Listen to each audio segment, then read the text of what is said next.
នេះសាជាថ្មីនៅក្នុងវីដេអូថ្មីហើយថ្ងៃនេះយើងនឹងរៀនអំពី possessive adjective ហើយកាលពីវីដេអូមុនគឺខ្ញុំបានបង្ហាញរួចមកហើយអំពី subjective ដែលមានដូចជា I he she it we you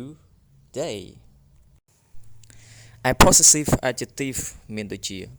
my របស់ខ្ញុំhis របស់គាត់ her របស់នាង its របស់វា our របស់យើង your របស់អ្នក their របស់គេ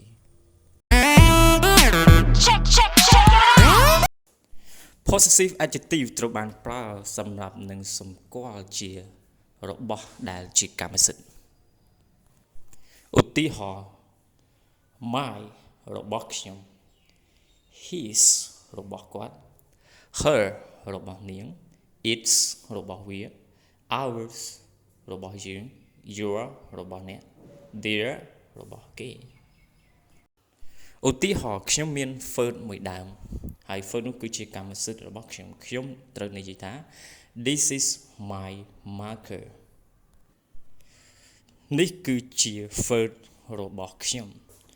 my គឺបញ្ជាក់ថាជាកម្មសិទ្ធិរបស់ខ្ញុំ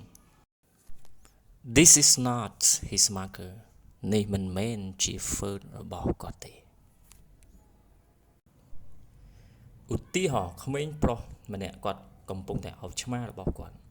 ហើយនេះគឺជាឆ្មារបស់គាត់ This is his cat នេះគឺជាឆ្មារបស់គាត់ His គឺជាកម្មសិទ្ធិប្រើសម្រាប់នឹងជំនួសឲ្យមនុស្សប្រុសហើយនៅក្នុងរូបភាពនេះយើងឃើញមានក្មេងស្រីម្នាក់ដែលគាត់មានសិភៅផ្ទាល់ខ្លួនរបស់គាត់ហើយគាត់គឺកំពុងតែ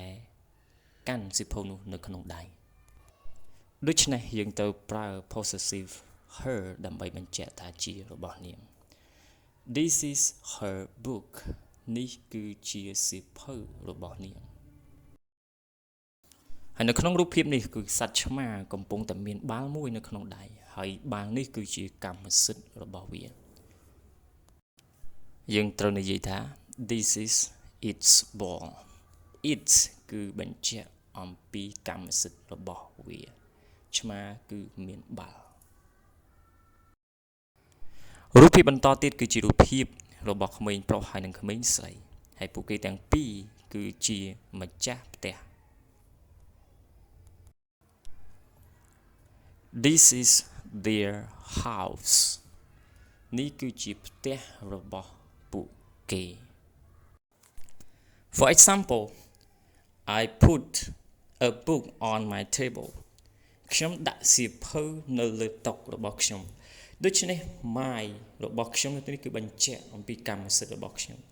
មិនមែនជារបស់នាងមិនមែនជារបស់គាត់មិនមែនជារបស់ពួកយើងមិនមែនជារបស់គេហើយក៏មិនមែនជារបស់ពួកវាដែរប៉ុន្តែគឺជារបស់ខ្ញុំដោយ my បញ្ជាក់ថាជារបស់ខ្ញុំ This is our classroom នេះគឺជាបន្ទប់រៀនរបស់ពួកយើងដោយ ours បង្ហាញអំពីកម្មសិទ្ធិរបស់ពួកយើង